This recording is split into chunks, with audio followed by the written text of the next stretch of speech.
Rasul Shallallahu Alaihi Wasallam menegaskan bahwasanya setan tinggal di tubuh manusia itu melalui pembuluh darahnya. Inna syaitana yajri min ibni Adam majrad dam. Masjid Jogokarian TV mensiarkan kebaikan.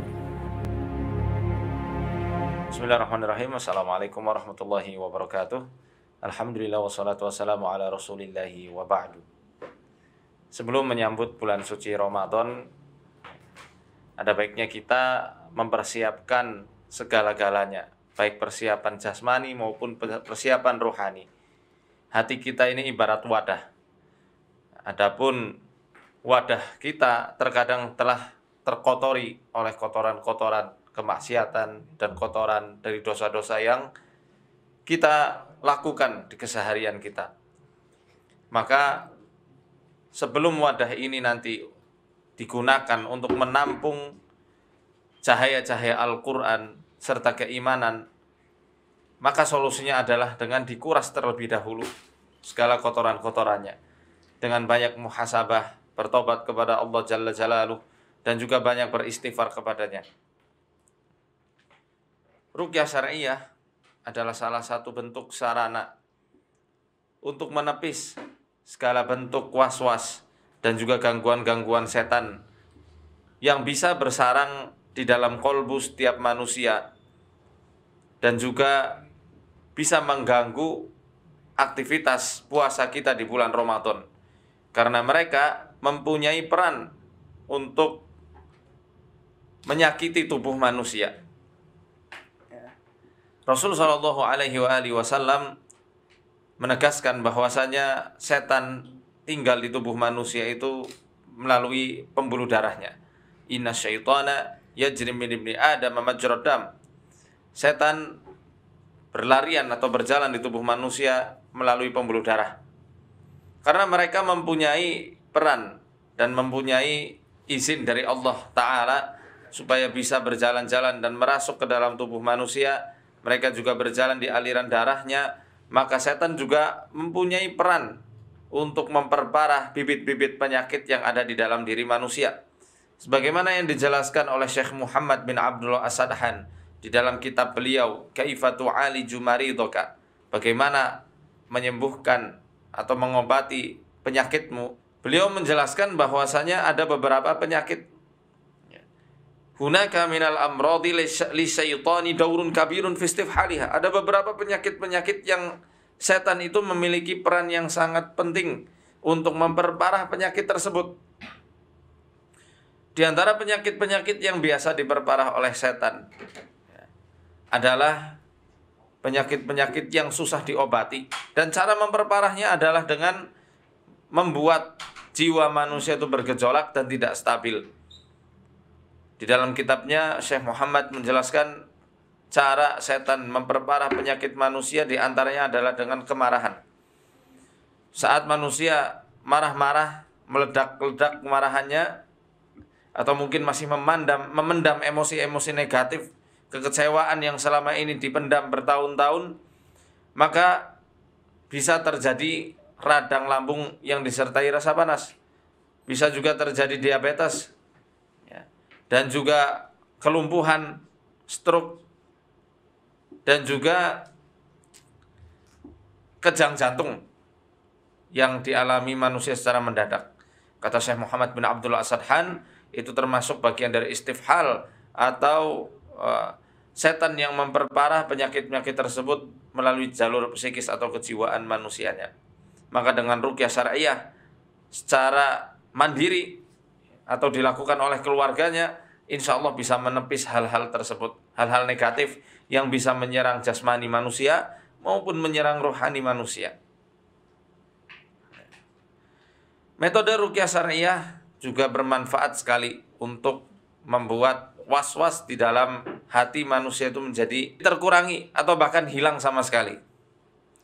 Hal ini biasa dialami oleh orang-orang ketika hendak melaksanakan sholat.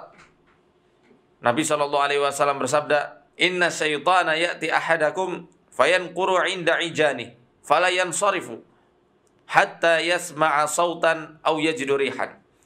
Sesungguhnya setan itu akan datang kepada salah seorang di antara kalian di tengah-tengah sholatnya. Fa'in quru inda ijani. Kemudian dia akan meniup-niupkan.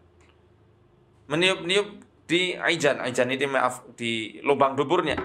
Sehingga orang itu merasa dirinya itu telah kentut. Falayan sorif, kata Nabi. Jangan sekali-kali itu berpaling dari sholatnya. Membatalkan sholat, kemudian mengulangi wudunya. Hatta yasma'a sautan au yajidarihan. Sampai dia itu mendengar suara atau menemukan angin atau baunya. Jadi kalau tidak ada seperti itu, maka solusinya adalah dengan mengacuhkan was-was setan ketika sedang dalam keadaan sholat. Gitu juga ketika mereka itu sedang mengganggu dengan menimbulkan was-was supaya sholatnya itu lupa, ini rakaat keberapa ya. Ditegaskan dalam hati, kemudian sujud sahwi setelahnya, ya. Atau dibiasakan menggunakan isyarat-isyarat tertentu untuk meminimalisir kelupaan saat sholat. Misalnya ketika rakaat pertama Allahu Akbar, satu jari agak sedikit ditekuk, 2 jari ketika rakaat kedua, 3 jari, 4 jari ketika rakaat keempat. Nggak usah ditekuk semuanya. Dan ini bukan termasuk ritual ya, bukan termasuk ritual atau tata cara ibadah dalam sholat. Hanya untuk mengantisipasi kalau orang tersebut sering lupa rakaat sholatnya. Gitu juga ketika lupa bacaan sholat atau bacaan ayat-ayat ketika selesai Fatihah itu sering tercampur antara ayat satu dengan ayat yang lain. Nabi SAW pernah ketika membaca surat Ar-Rum, bacaannya itu tercampur antara satu ayat dengan ayat yang lainnya. Sampai akhirnya ketika selesai sholat, beliau memeriksa, ternyata ada salah seorang sahabat yang mendatangi sholat berjamaah, sedangkan dia wudhunya tidak disempurnakan. Wudhunya kurang sempurna. Nah, wudhu yang kurang sempurna ini yang bisa menjadi celah-celah setan untuk mengganggu imam di tengah-tengah sholat, sehingga bacaannya itu tercampur satu dengan yang lainnya, atau bahkan mungkin lupa. Kalau Nabi tidak lupa, hanya tercampur saja. Allah izinkan itu bukan untuk merendahkan derajat nubuwah beliau, tidak, melainkan untuk kita, ya, selaku umatnya mengambil ibrah atau hikmah dari kejadian tersebut. Kalau ada imam yang lupa bacaannya, imam yang tercampur baur antara satu ayat dengan ayat yang lainnya, bisa jadi karena adanya satu orang makmum atau 2 orang makmum atau mungkin lebih yang wudhunya kurang sempurna. Maka ingat, selain dengan ruqyah syariah, pendidikan ilmu fikih dan juga tata cara bertoharoh yang benar ini harus dipelajari dengan sebaik mungkin. Gunanya untuk apa? Untuk menghilangkan was-was dan juga menyembuhkan penyakit was-was di dalam hati. Karena penyakit was-was itu adalah suatu bisikan yang buruk, maka cara pengobatannya adalah dengan mendebatnya, kemudian mengacuhkannya. Dan ini tidak cukup dengan ruqyah saja. Ruqyah memang sebagai jalan pembukanya, namun setelahnya orang-orang yang mengidap penyakit was-was harus belajar lebih lanjut supaya bisa menepis bisikan-bisikan buruk dari para setan-setan tersebut. Kemudian di bulan Ramadan, ya, alangkah baiknya kita melakukan terapi ruqyah mandiri, karena di saat itu insya Allah setiap doa akan diijabahi oleh Allah Ta'ala. Pintu surga akan dibukakan selebar-lebarnya, dan pintu neraka akan ditutup serapat-rapatnya. Maka kita selaku orang yang saum, orang yang berpuasa, memiliki doa-doa yang mustajab. Apalagi Allah hadiahkan di 10 hari terakhir, ada yang namanya malam Lailatul Qadar. Maka gunakan kesempatan itu untuk berdoa kepada Allah, atau bahkan untuk menerapi ruqyah diri sendiri dari berbagai macam penyakit-penyakit yang mungkin diderita oleh para pemirsa sekalian. Ingatlah, tatkala manusia sudah menyerah, seluruh dokter sudah menyerah terhadap penyakit-penyakit yang diidap oleh seseorang, maka Al-Quran tidak akan pernah menyerah. Dan Al-Quran adalah petunjuk penyembuhan yang mutlak dan sempurna. Maka kembalilah kepada Allah melalui kalamnya di dalam Al-Quran.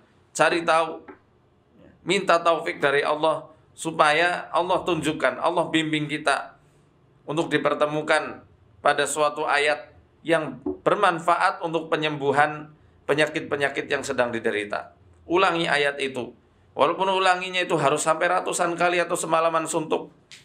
Ulangi dengan penuh perenungan dan juga memikirkan isi kandungan-kandungan yang ada di dalamnya.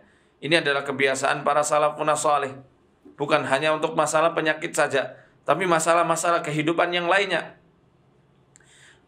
bisa kita obati atau bisa diminimalisir, dikurangi efek kedahsyatan dari permasalahan-permasalahannya melalui Al-Quran yang kita bacakan. Ayat-ayat ruqyah mandiri standar yang diajarkan Nabi SAW, insya Allah semua kita sudah hafal. Cukup dengan membaca Al-Fatihah, kemudian Ayatul Kursi, Al-Ikhlas, Al-Falaq, dan juga An-Nas diulang berulang kali. Maka insya Allah hal tersebut sangat bermanfaat untuk penyembuhan berbagai macam penyakit dan perlindungan dari berbagai macam keburukan-keburukan yang telah mengintai kita dari arah manapun dia datang. Namun untuk beberapa penyakit yang lebih spesifik telah dijelaskan oleh para ulama di dalam kitab-kitabnya. Sebagaimana Ibnu Qayyim al-Jauziyah yang mengutipkan riwayat atau kisah dari guru beliau, yakni Ibnu Taimiyah rahimahullah ta'ala, ketika mengobati orang yang mimisan. Beliau mengobati dengan surat Hud ayat 44. Atau Abu Abdillah yang mengobati orang Al-Marwadi ya, ketika yang saat itu dalam keadaan sangat tinggi demamnya, beliau obati dengan membaca surat Al-Anbiya 69 ayat 69. Mungkin kalau misal ada di antara pemirsa sekalian yang sedang terkena efek santet, tenung, teluh, atau ilmu pelet, maka bisa juga membaca ayat-ayat yang di dalamnya difirmankan tentang sihir, ya. Ada kalimat-kalimat khusus tentang sihir, ada lafaz-lafaz khusus tentang sihir. Seperti contoh dalam surat Yunus ayat 81 dan 82. Falamma alqaw qala Musa ma ji'tum bihi sihr innallaha sayubtiluh. Ketika mereka melemparkan tokat-tokat mereka, maka Musa berkata, innallaha sayubtiluh. Allah akan membatalkan pengaruh-pengaruh sihir tersebut. Nah, ayat ini bisa diulangi berulang kali sambil memohon kepada Allah supaya sihir-sihirnya dilululantahkan oleh Allah Ta'ala. Dan makanya ruqyah mandirinya sangat mudah. Tidak harus bapak-bapak atau ibu-ibu atau pemirsa sekalian mendatangi peruqyah untuk minta dibacakan ayat-ayat ruqyah supaya penyakitnya hilang. Tidak perlu. Cukup ruqyah mandiri di rumah. Kalau memang ya tidak kunjung sembuh atau bahkan mungkin terlihat sedikit tambah parah, boleh konsultasi kepada orang-orang yang ahli di bidangnya, di bidang ruqyah ini. Kemudian